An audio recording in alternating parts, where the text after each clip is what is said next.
The highest form of giving is forgiving. But if we still hold on to it, it becomes now. Our nature is we're forgiving. But because we have ego, mali sila, tama ako. Sige nga, income, inhale. Exhale. Nagtira ka ba? Nag-save ka? Nag-budget ka? Or binuga mo lahat? Bakit mo binuga lahat? Ba't hindi ka nag-budget? Ba't hindi ka nagtira? Ba't hindi ka nag-ipon? Because you know, in the next breath, it's always there. Same thing with money. 30 years, the most painful relationship that you went through are God's greatest gift for you to prepare you to your next level. Amen.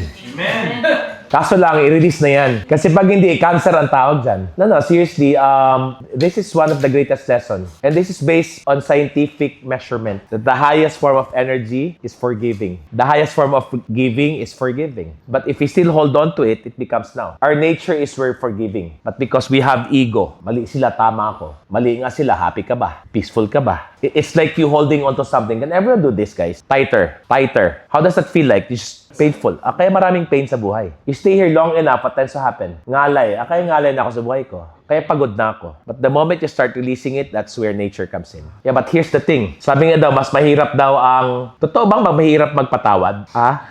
Medyo. If you don't forgive, what are the prices you're paying? You don't forgive, you have peace of mind, or you don't have peace of... No peace of mind. What else? How's your health? Stress, illness, sleepless night, high blood pressure, cancer, anxiety, hatred, trauma, depression. Alright? Everything that you don't like is what you get if you don't forgive. True or true? Anong benefit? Comfort. No. Comfort. No. Look good. Look good. Between you and the people who hurt you, sinong bida? Sinong kontrabida? Sila. Oh. Bida ka nga, pero another things, you wanna be right. Being right. And there's no such thing as revenge, by the way. There's no such thing as revenge, only karma. So, kunwari, galit ka sa akin, tapos sabi mo, sana masunog ang bahay. Sana sunog. Dumaan ka sa bahay ko, nasunog ang bahay ko. At that moment, how did you feel? Oo, galit na galit ka sa akin, nasunog yung bahay. Tapos nasama buong pamilya ko nasunog. At that moment, so there's no such thing as revenge. Akala mo lang, tumama ka, hindi ka talaga nakatama. On what context? When Moses went to Mount Sinai, there's a burning bush. Sabi ni Moses, anong pangalan mo? Wala siya binanggit ang pangalan ko. I am that I am. My own interpretation, if I treat you badly, who are you treating badly? Myself. And my God. So the world's chaos right now, akala ni Trump nakalamang siya sa ibang bansa. Hindi. Buong bansa, damay. Pag nag-forgive ka, ano ang benefit? Peace. Green. What else? Freedom. Okay. Liberation. Yeah. Freedom, peace, freedom. What else? Are you happy? Yeah. Joy. Yeah. Joy. Are you growing? Growth, fulfillment. What else? Kalma, calm. Okay. Ako, a lot of money. Abundance. Abundance. Pag nagpatawad ka. Yes. Tama? Will there be price to pay when you forgive? The price to pay at the blue letter. Okay. Look bad. Weak. Okay, you look Weak. okay, weak, bad. Humility is the act, but the act of humility is you look bad. Ikaw yung, hindi na ikaw yung bida. Kita mo, nag-forgive, nang humingi ng kapatawaran. Siya talaga may mali. Right? And you can be wrong. Letting go of your ego. So, ano mas madali? Magpatawad, hindi magpatawad. Magpapatawad ka na lang. Hindi totoo! Hindi na medyo. Hindi totoo.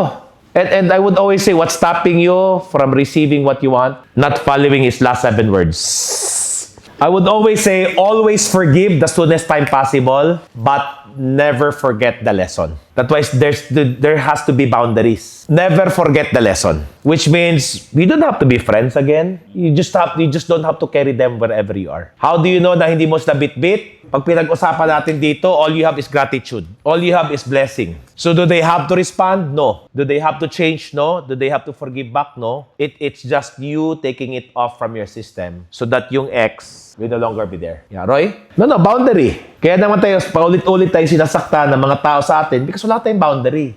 Ang drama natin, welcome, abuse me, yun lang yun. Yeah, we can be friends, but let's not do business together. But it's okay. I mean, remember, no, ang ahas, magbabago lang ng skin yan. Ahas pa rin. So maybe it's your lesson to know who to trust. Especially in business partnership, you cannot just bring in anyone, guys. I've been hurt several times again and again. I've lost, kung meron ng 100 million, meron na. Why? Because maybe I did not do my due diligence. Can I give you my how do I bring in partners? So officially right now, I have 33 partners. Okay? Number 1, make sure your values are the same.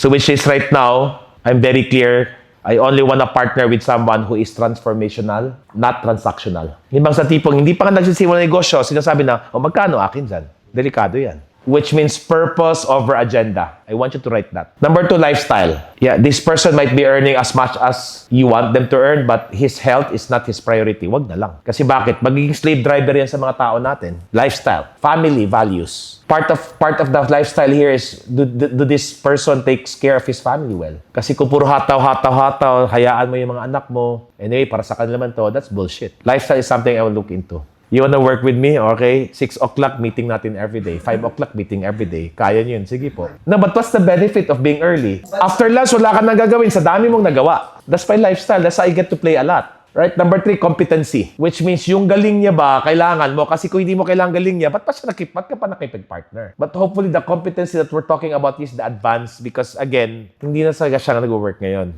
Right now, AI age na tayo. Right now, digital space na tayo. Right now, Gen Z nakausap natin. So, ano yung advancement ng taong to? Kasi kung wala siyang advancement, they will still operate in the same way in the past. Pansin niyo na ba? Sino naka ano na ng mga iba't ibang company? Di ba? It's the same. It's the same banana. It's the same shit. So make sure the reason why putting in brand new people because there's a brand new flavor that is now updated. Specifically, kung serious talaga kayo, personal branding is the way to go. AI is the way to go. Enabling technology. But above all, especially with market and people, Gen Z. So if you don't know how to handle Gen Z, if you are not appealing to Gen Z, even Gen Alpha right now, they're our biggest market. So that's the competence that you want to look into. Are we good? Paano hatian? Another thing is what we call contribution. So there are 2 types of contribution. The first is tangible, which is not sales and growth. There's also intangible, which is yun, peace of mind. Kung itong taong ba to, pagpasok ko ba, magkaka-peace of mind ba ako? Magkaka-time freedom ba ako? Magiging fulfilled ba ako? Then that's the intangible. That can never be measured. Clear? And last but not the least, character, which means can I trust you with my money? Can I also trust you with my wife? That's important, ha? Because I always believe how you are in one thing is how you are in everything. So if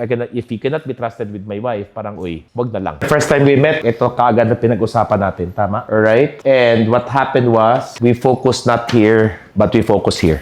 After an hour, tumawag sa akin, sabi niya, Coach, pwede. So what's the action plan? Sabi ko, 3 lang, no? Number 1, number 1 focus natin, spirituality. Put him as our first. Sabi niya, Coach, okay niyan. Go tayo dyan. Okay? Anong strategy? Alright, lahat from the lowest rank to the highest rank, dapat may growth, may experience, may contribution. Bakit? Kasi yung strategy, magbabago yan everyday eh. Pero pag nag-grow lahat ng tao natin, kayang-kaya saluin kahit anong pagbabago ng market. And we must make sure clear sila ano bang purpose ng Genesis ba't nandito. So you ask any of our employees, they know why we're here. Tapos sabi niya, paano daw sinong pwedeng sumama? Paano natin i-measure? Sabi ko, madali lang, extreme self-care. So which means we did not just clear the vessel.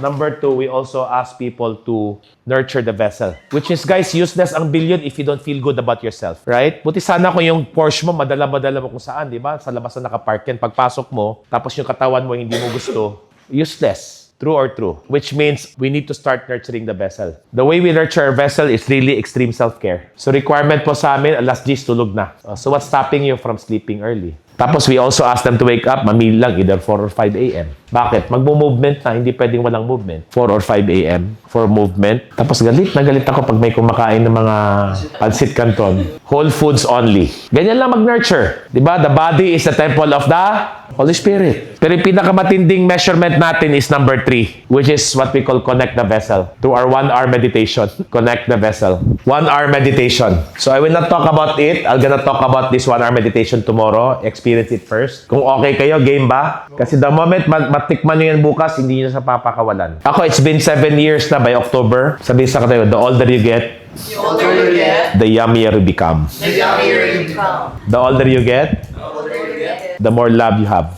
the more love you have. Okay, di ba notice what is normal habang tumatanda, lumiliit yung mundo. But that's not normal. That should not be the case. Because the older you get, you accumulate more friends. You accumulate. Pero one time, big time ka lang saktan, hinusgahan mo na lahat. So parang sinabihan mo, Lord, mali yung paggawa mo mga tao. Napansin mo ba, the older, for the past 3 years, we have more circle that's deep. Because ako, I wanna live until more than 100 years. So inaral ko yan. People who live more than 100 years has nothing to do with the food, nothing to do with the exercise program, but everything to do with social ties, which means the amount of people who you have in your life to celebrate with. And I will always say, pag tinanggal anong lahat meron sa akin, back to zero ako, hindi ako matatakot. Kasi I have more than 100 friends I can call, say, hey, bankrupt ako paying 1 million. Easy, more than 100 friends. But that can only happen when you start really connecting. Lastly, if you want billions, this cannot happen not unless, number 4, you expand the vessel. Number 4 na. So balik tayo sa limitless. Number 1, work and play become one. Did you get that? Yes. Number 2, immunity to overwhelm. Number 3, direct access to the creative source. Number 4, win-win all relationship. Number 5, ease and flow, which means you don't even have to plan your day. God will actually plan it for you. You don't even have to look for people because these people are looking for you. Kumbaga, i-arrange niya na para sa'yo. Maganda ba yun?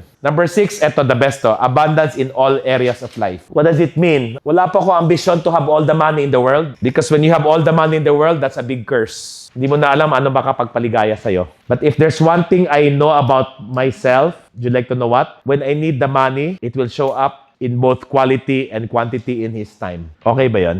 During the pandemic, walang kanegosyo, bagsak lahat. Pero doon pa nag-100x lahat na nangyari sa akin. After the pandemic, yeah, I was able to acquire a lot of things without even me knowing saan ko pinagkuha yung pera. Ask me why. Money is an illusion. Illusion lang talaga ang pera. Pero sana ang paniwala mo sa pera, parang hangin lang.